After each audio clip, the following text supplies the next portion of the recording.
And once again, folks, for everyone who just stepped inside, welcome, welcome. Just a reminder, folks, to please wear your mask while you're inside the planetarium dome. We are still inside, and we're going to be in this room for the next 30 minutes or so.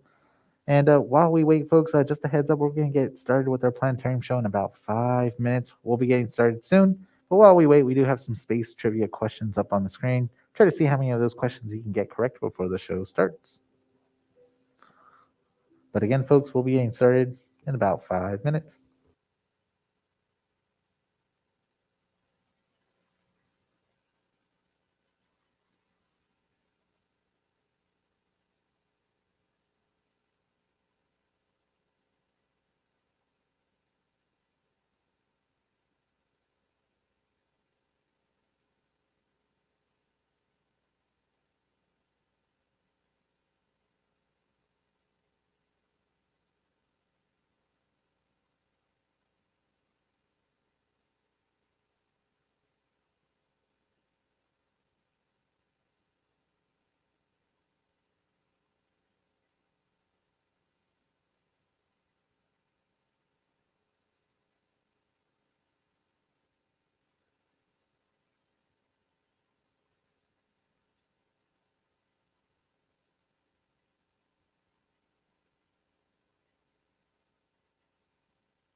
Alrighty, everybody, it's about that time to start the last planetarium show here. Uh, I want to put away these space trivia questions up on the screen because now we're going to be transitioning into the unknown. Ooh. And once again, everybody, welcome to the Morrison Planetarium. I'm very excited that everyone's here today on this lovely Wednesday afternoon. And just really quickly, I just want to introduce myself. My name is Christian. I'm going to be your planetarium presenter for this show. And just a heads up, I'm a real person and I'm standing right behind you. I'm at the control booth. Hey, how's it going, everybody? Nice to see you. But don't worry, don't hurt your necks. Look forward into the dome before you. That's where the whole show is going to be. Everything that you see in this purple lighting is going to be one enormous screen, thanks to the help of 6 different projectors in our planetarium, which is going to give us that very immersive experience. And just to let you know, folks, everything that you're going to see on this screen is backed by scientific data, evidence, peer review, and critique. We like to use the latest in science visualization software to give you that very immersive experience. And just to let you know, folks, the show that we're doing here right now is different from all the other shows that we've done here in this planetarium today. This show is completely live. So pretty much what that means, you're going to hear my voice for the next 30 minutes. And this is a show that we call Tour of the Universe. So pretty much we're going to start pretty close to Earth, and we're going to zoom all the way out to the very edge of the known universe. And we'll be checking out some things along the way. So hopefully that sounds like a great time with everyone. And before we get started, I got to go over some quick house rules just so that we're all on the same page. We're going to have a great experience inside this planetarium. First off, there's no food or drinks allowed inside, just because this is not your typical movie theater. We want to make sure this place stays nice and clean for all the folks who are coming in today and in the future. So thank you for not snacking during the show, folks. This also includes no feetsies on the seatsies, because again, we might want to make sure that the seats stay clean for all of our guests. And the biggest of them all, folks, please wear your mask while you're inside this planetarium dome, even during the dark portions. And by wearing a mask, it does go over the nose because, again, we want to prevent things from spreading. So thank you so much. I can't stress that enough. And also, folks, if you happen to have any 21st century gadgets like cell phones, smartwatches, laptops, if you have them, now's the perfect time to turn them off, deactivate, and put them away for the next 30 minutes. These devices produce really bright white light that can be distracting for the folks sitting behind you in this dark environment. So we want to be courteous to all of our guests here in the planetarium. And also, folks, if you do need to leave the planetarium for any or for any reason, please make your way up the stairs. That's where the exits are going to be located before, during, and after the show. So when in doubt, always make your way up the stairs, not down them. The exits are at the top. And lastly, folks, this show can be quite immersive. We have this 75-foot dome above us. So if at any moment during the show becomes too overwhelming, you become motion sensitive, there's a really easy, quick solution for you to ground yourself. All you got to do is close your eyes, take a few big, deep breaths. Your brain will remember that you're sitting in a planetarium in San Francisco and not hurtling through space, at least not more than the usual. Hee hee hee. But otherwise, that's all I have to say. Y'all ready for a fun planetarium show? Yeah! All righty, everybody, sit back, relax, and let's get started.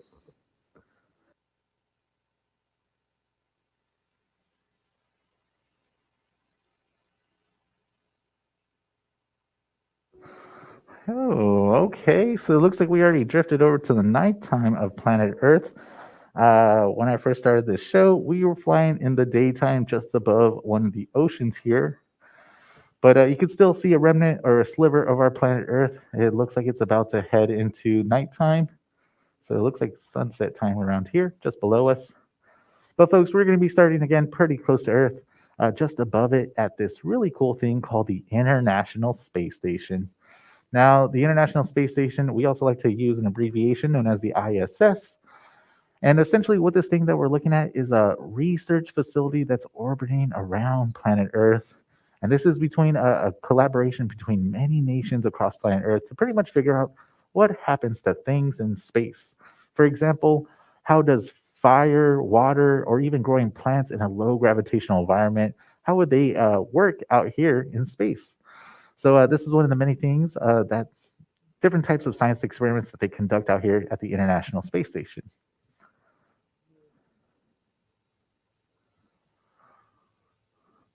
But folks, just to let you know, it looks like we're really far away from planet Earth. That's probably because we're inside this giant planetarium. But the International Space Station isn't too far away from our planet. It's only about 225 miles above the surface of the Earth. 225 miles, that's like a nice little family vacation with the family from San Francisco traveling to Santa Barbara, a nice little getaway with the family. But folks, the International Space Station, not only is it only 225 miles above the Earth, this thing is going incredibly fast. It's going at a whopping 17,000 miles per hour, where it orbits once around the Earth every 90 minutes, and it experiences 16 sunrises and 16 sunsets a day. Whew, how romantic.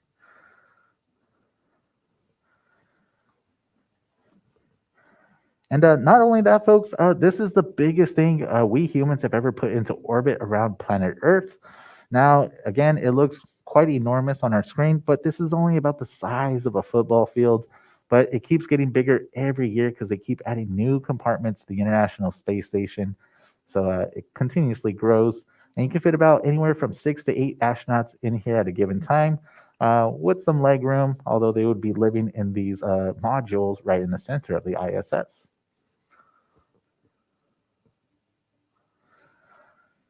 And just to let you know, folks, this is as far as we put humans into space nowadays. So not too far away from planet Earth, 225 miles. That's not too far. But to travel out here, it gets quite costly. First off, you need to get yourself a rocket ship or build yourself a rocket ship. And then you need to get rocket fuel for that ship. And then you're going to need more rocket fuel and more rocket fuel. And then additionally, some more rocket fuel to get that rocket fuel off of the planet. Just multiply that, but with 5 times more rocket fuel, you're going to need a lot of it. And then not only that, you're going to also have to bring all the technology equipment for life supports. You're going to also need to bring food, water, and all the air you're going to be breathing while you're in space. So the bill gets quite costly quite rapidly. But for now, folks, we're going to start to slowly pull away from the International Space Station, and we'll see it slowly fade away to our compared to our planet. And before we lose track of it, I want to put up a nice little a nice orbit so we can keep track of the International Space Station as we continue zooming out into space.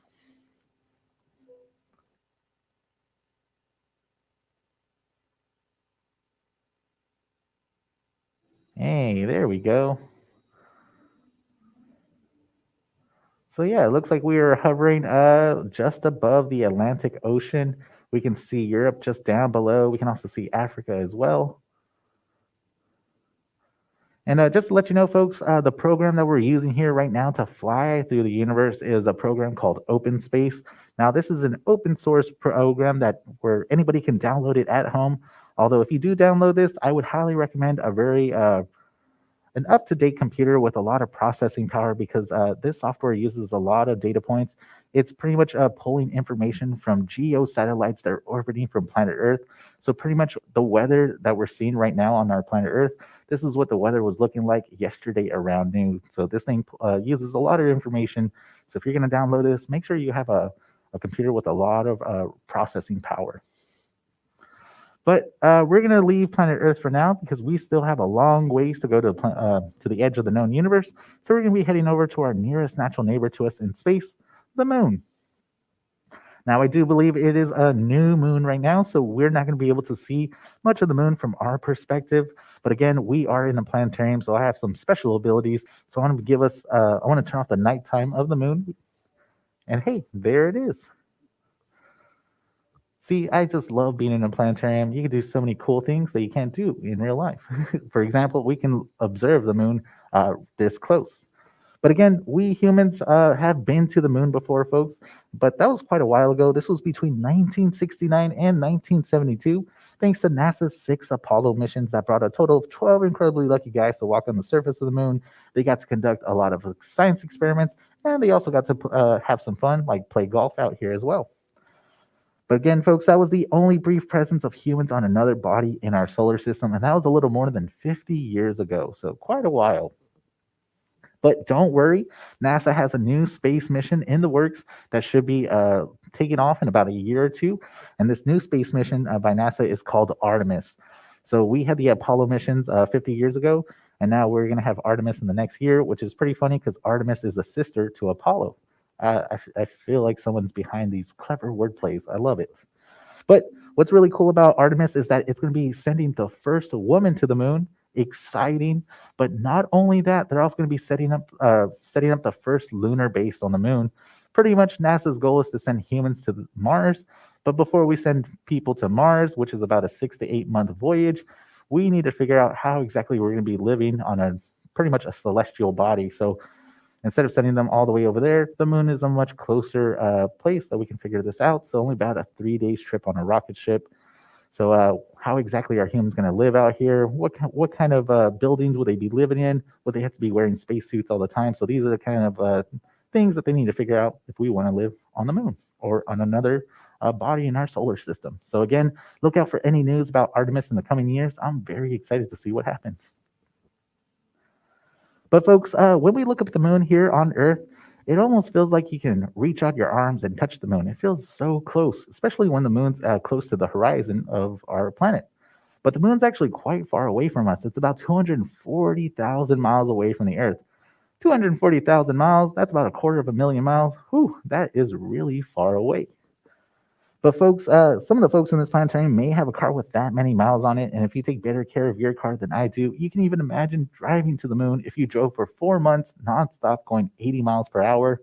Uh, it would take you about, again, 4 months to travel that distance. Although I wouldn't recommend it. The roads out here are poorly maintained.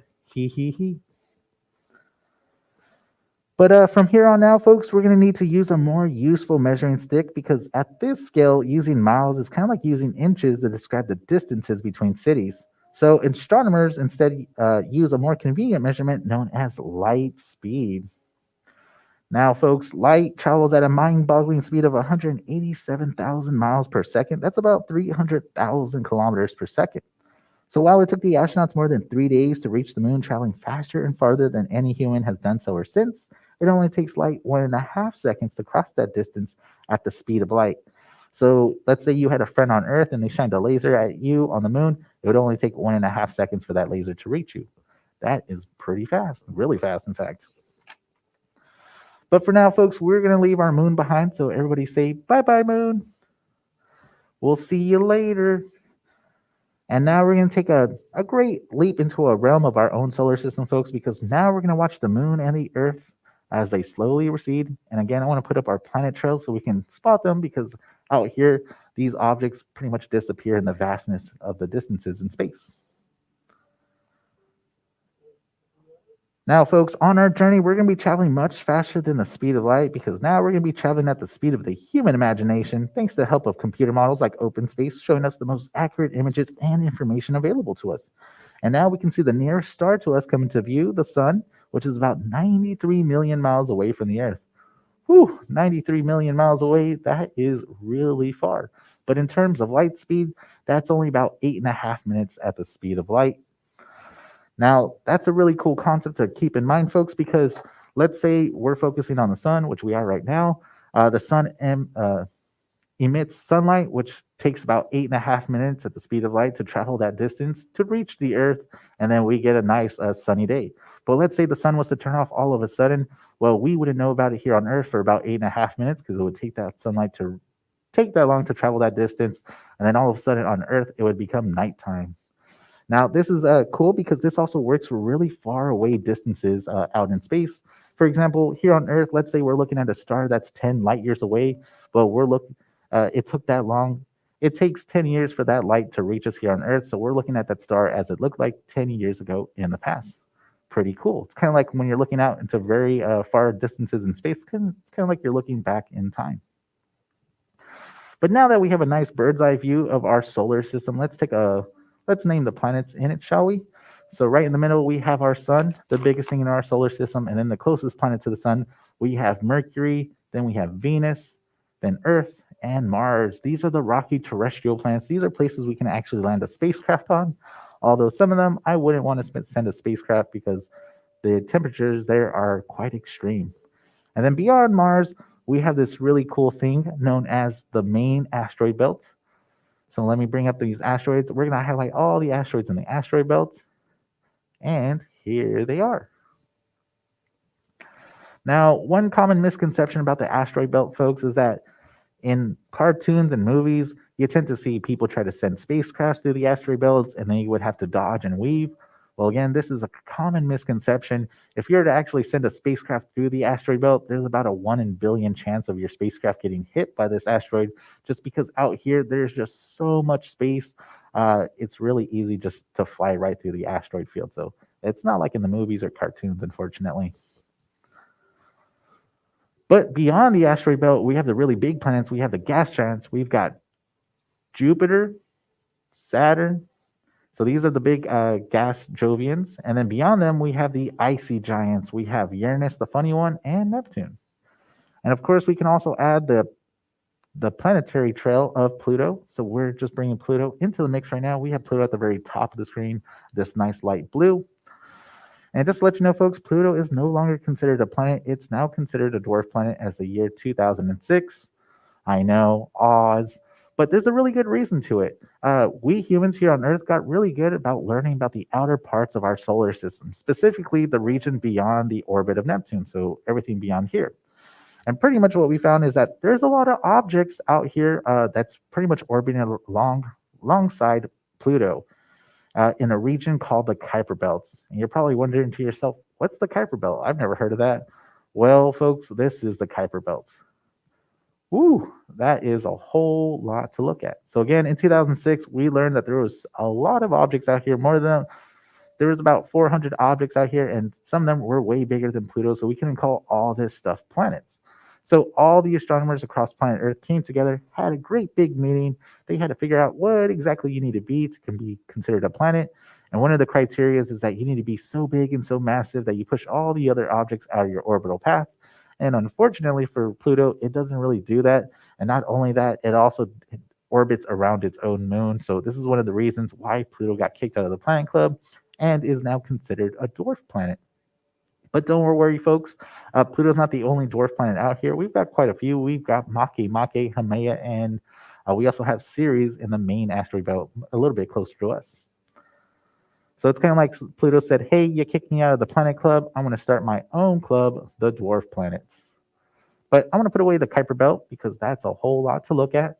And now I'll be adding the spacecrafts that we sent out in the 1970s to explore our solar system. So these are going to be all the trajectories. In just a second. There we go. So again, these are all the spacecraft that we sent out in the 1970s to explore our solar system. We've got Pioneer 10, Pioneer 11, Voyager 1, and Voyager 2. And the latest of them, we have New Horizons, which we can see did a quick flyby with Pluto right over here, just right in the front of our screen. So this happened in 2015, and pretty much New Horizons was traveling outside of our solar system. But before it left, it wanted to take some really high definition images of Pluto because our photos of Pluto in the past weren't the best. They were pretty much pixelated photos. But thanks to that quick flyby, we got a whole heap of new information about Pluto. I could do a whole show about it, but unfortunately, we've got to go to the very edge of the known universe. So we're going to leave our solar system for now, folks, because now we're going to be heading into interstellar space, the space between the stars. Distance now becomes so immense, folks, it's going to take us over 4 years at the speed of light to reach the next star system to us. So as we zoom on out, give us a nice little spin, and there it is. So we are right at the center. That's our star system, and the next star system to us is going to be the one just a little bit down south to the left. That's Alpha Centauri. That's 4 years at the speed of light to reach the next star system to us. So 4 years, that's about the same amount of time for a college education from freshman year to graduation. But folks, we're going to stop to consider whether humanity has made its presence known beyond our own solar system, because now we're going to be stepping inside the radiosphere. Whoa. So again, folks, we are now inside the radiosphere. And this represents the current limits of the most distant radio signals humanity has ever broadcasted, or rather leaked into space.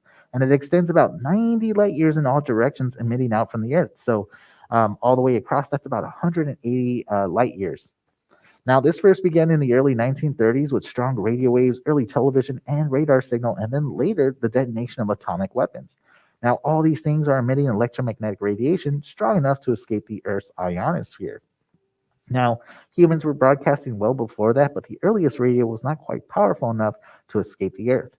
Since all these signals are electromagnetic, they are traveling at the speed of light, so this is kind of like humanity's electromagnetic footprint in the universe. And of course, the radiosphere is always expanding at the rate of 1 light year per year, so is anybody out there listening? And folks, right now I'm going to be bringing up these markers These markers represent some of the many thousands of stars astronomers have discovered over the last 22 years, which has at least one or more planet orbiting around them. We call these planets exoplanets, and we're looking for any of them that are Earth like with conditions suitable for life as we know it. Our technology is not yet able to answer that question, but new generations of astronomical instruments are devoted for that search. And so far to date, folks, we found more than 4,000 exoplanets since we've launched our new space-based telescopes like Gaia, which its sole purpose is to find as many exoplanets as possible. So as we continue scanning more of the night sky, the number of exoplanets we're going to be finding, that 4,000 number is going to be increasing. So we're going to be finding exoplanets left and right. In fact, we actually pointed our space-based telescope Gaia in one direction, and if you can see at the very top of the screen, we can see a whole heap of exoplanets in just that direction that we pointed our space telescope. So very exciting. We'll be finding exoplanets left and right in the years to come. But the important point here, folks, is that quite a few of these planetary systems within our 90 light year limit of our radiosphere could have potentially received our signals. However, since radio waves travel at the speed of light, if there is anybody that's out there that's able to listen in and answer back, the communication delays between hellos could be decades in time. But of course, planetary systems beyond our radiosphere, more than 90 light years away, have not heard from us yet, but eventually they will, as the radiosphere is always growing, but it becomes weaker as it does. But for now, folks, I'm going to put away our exoplanet markers, and I want to leave our radiosphere up there because that is a great reference point. As huge as humanity's influence is in the nearby universe, it is nothing compared to the Milky Way that we live in. So keep your eye on that radiosphere. Let's see if you can still see it as we zoom all the way out above our Milky Way.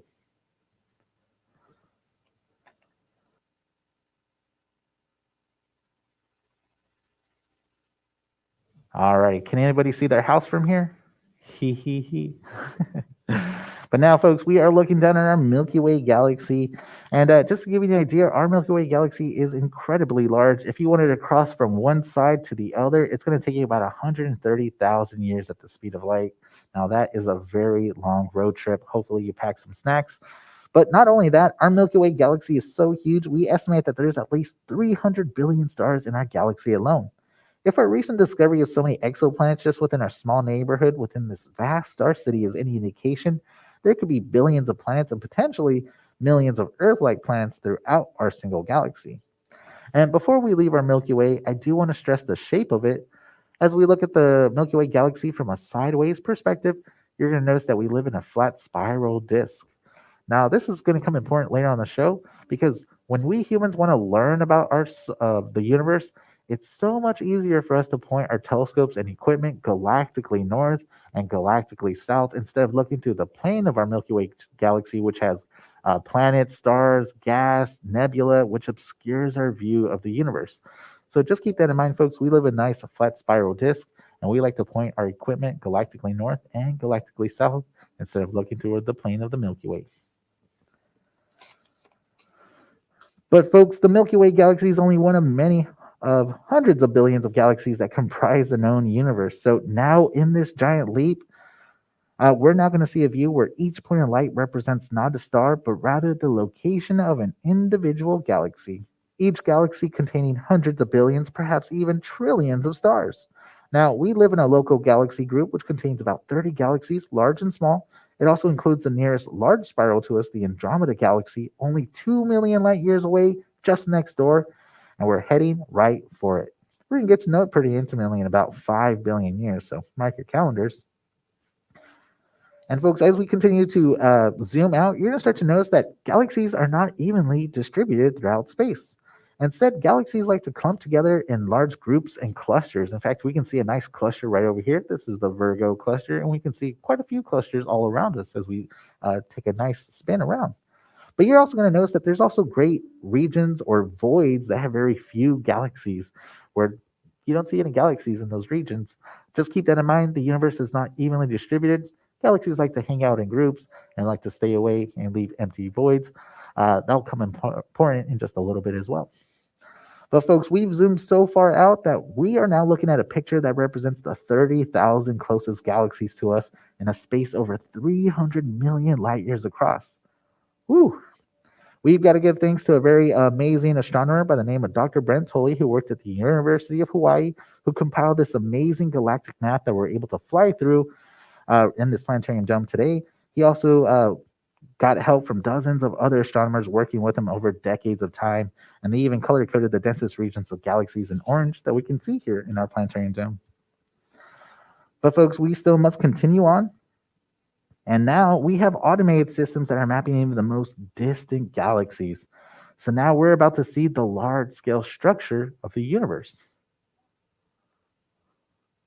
There we go. And remember, folks, every single point of light that you're now seeing is not a star. These are individual galaxies. Ooh, I feel really small now. And by the way, folks, the universe is not shaped like a bow tie or a butterfly. Remember when I just mentioned that we live in a flat spiral disk of our Milky Way galaxy? Well, if you were to line up our Milky Way galaxy, it would just line up just right there in the middle in a nice perfect line. So again, astronomers point their telescopes galactically north and galactically south instead of looking through the plane of our Milky Way, which obscures our view of the universe.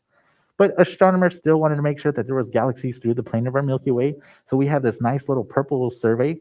We can still see that they were able to find galaxies here, but not as far as the other ones when you look galactically north and south. But eventually that will change as our technology improves over the years. Once it does, we'll be able to look through the plane of our Milky Way and be able to map even the most distant galaxies in that region. So it's only a matter of time before these dark regions will be filled in. But we still need to continue on, folks. And now we're going to be heading so far back. We're going to now not be looking at galaxies, but instead the brilliant cores, essential nuclei of very young, very distant galaxies, something known as the quasars. Now, quasars are short for quasi-stellar radio sources, and these are going to be all these orange dots that you're going to see on the outer part of the large-scale structure of the universe. And essentially, these blazing objects are all billions of light years away. So now we're looking so far back in the depth of time and space that the most distant quasars represent the universe at a much earlier age. We're nearing the very beginning of galaxy formation. In other words, with the quasars, we're viewing a sort of awkward, gawky teenage version of the universe. And before there was a teenager, there was a baby. So now we're going to look even to a time before quasars, before planets, stars, and even galaxies began to form. Folks, we are about to approach the very edge of the known universe. And here we are. So, folks, we have now approached the cosmic microwave background image. We also like to call this the CMB image. But pretty much all evidence indicates that the universe that we live in is about 13.8 billion years old. And this is data compiled by Planck and other radio telescopes. And this picture that we're looking at is of a very baby universe, only 380,000 years after the Big Bang occurred, where space and time began. And this is not a typical photo that we're looking at either, but a temperature density image where the light echoes of the Big Bang are color-coded, where the lighter areas correspond to the hottest, least dense regions, and the darker areas, the coolest, densest regions. These fluctuations in temperature and density are extremely, extremely tiny. They vary no more than 1 part per 100,000. But eventually, they gave rise to that large-scale structure of the universe that we saw moments ago, that clumping and clustering of galaxies everywhere. Figuring out just how this happened is one of the larger challenges for cosmological research today. Though our view here is of the outer edge of the known universe, the earliest light visible to us, that radiation actually persists all around us.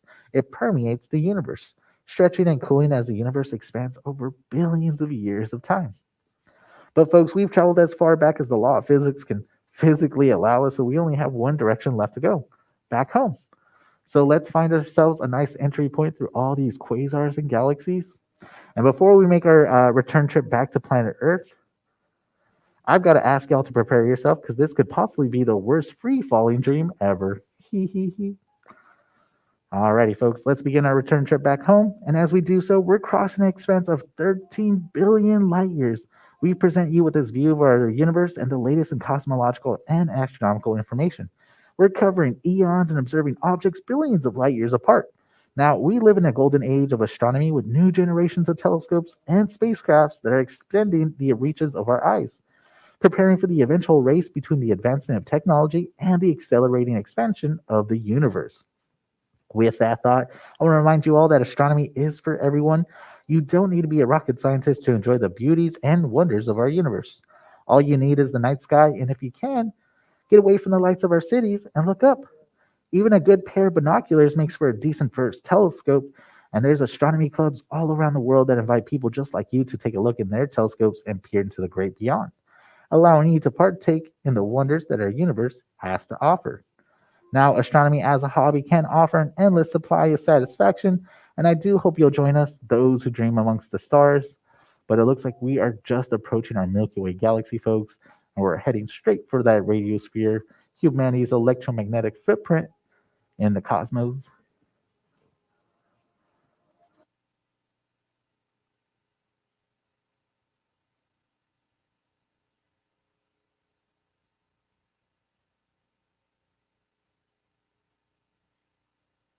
And now we are approaching our own star system. And of course, we are passing those spacecraft travelers that we sent out in the 1970s to explore our solar system and passing the Kuiper Belt region. And we're making our way to the third rock from the sun, our homeworld, our planet Earth, the only place humans have ever lived. And as we make our final approach to planet Earth, folks, this is going to be the end of our Tour of the Universe show. I want to thank you so much for stopping by and joining me this Wednesday afternoon. And hopefully, you got a better perspective of where we are in the universe. But with that, folks, it looks like we made it back home to planet Earth safe and sound. And that's all I have for you today. Thank you so much, everyone. Take care.